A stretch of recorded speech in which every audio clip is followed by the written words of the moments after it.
Það mikið að vera á Dalvík þessa dagana eins og margir vita. Það verið að taka upp heila sjónvarpsseríu sem gerist í Alaska. Í aðalhlutverkinu ein frægasta leikkona heimsins, Jodie Foster, sem fekk Óskarsverðlaunin fyrir þessa mynd. Ég hitti einn heimamanninn sem rekur veitingastaðinn Gísla Eirík og Helga í miðbæ Dalvíkur, en hann hefur fylgst vel með kvikmyndagerðinni að undanförnu. Bærinn hefur náttúrulega bara snúist við, eða svona stór hluti á hann, og búa til alveg nýtt útlit, færa þetta allt yfir á Amerikanan, sem bæði spennandi og skemmtilegt, þó að geti valdið vandræðum þegar túristarnir koma og ætla að setja bréf í amerískan póstkassa til dæmis. En þetta líka bara spennandi og nýtt fyrir okkur. Við höfum ekki lent í svona stóru verkefni hér. Það náttúrulega þetta fer aðalega fram hérna við aðalgötun og hún svona takmörkuð og lokuð inn á milli. Það auðvitað búið að setja hér nýtt rafmagnskerfi, það eru nýjir raflínustaurar allar götur. Síðan svona einstaka staðir hérna í bænum og í kringum bæi sem þeir að taka og svo þeir heldur með stórt stúdíó á Akureyri fyrir innitökur. Þetta auðvitað ekkert allt úti. Nú það auðvitað hérna annarkvað bíll á Alaska-númerum og hinn þessi hluti sem við sjáum ekki. Það svona skrýtnir fánar við hún, það Alaska fylkisfánin held ég og ýmislegt svona sem að við vitum ekki mikið en ég hugsa að við vitum miklu meira Alaska eftir þetta heldur en áður. En svo þetta auðvitað einhver söguþráð sem við þekkjum ekki öll og vitum ekkert hvað að gerast þó að sé verið að auðvelt að sjá hvað verið að mynda hverju sinni. En þú hefur orðið var við einhverja tökur þar meðal hérna inni hjá þér á veitingastaðnum?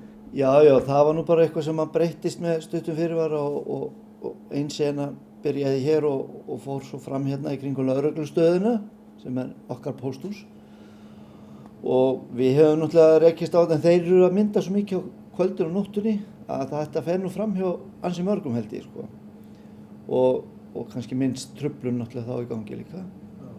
Þetta á að vera tekið Alaska þannig að þetta mikið til í myrkri og kannski í snjó og vondum veðrum. En hvernig heldur að Dalvíkingurinn upplifa þetta? Þetta ekki bara skemmtilegt? Jú, ég held það. Ég sérstaklega búinn að hitta mikið af fullorðnu fólki og ég búinn að sjá svona eldra fólk grípa til símans og taka myndir, fólk sem ég vissi ekki ætti snjallsíma einu sinni og tala við nokkur þeirra og það allir bara mjög spenntir og öllum finnst það mjög spennandi og bara gott tækifæri fyrir bæinn okkar að fá þetta fólk í heimsókn. Hefur einhverja hugmynd hvað margir sem starfa í kringum þetta bæði þá heimamenn og aðrir? Það náttúrulega töluvert af fólki héðan og í kring sem verður fyrir áhrifum að þessu allavega. Ég og kona mín þurfum að loka hérna kaffihúsinu í ákveðin tíma svona fyrir almenna umferð og gistingu sem við rekum líka.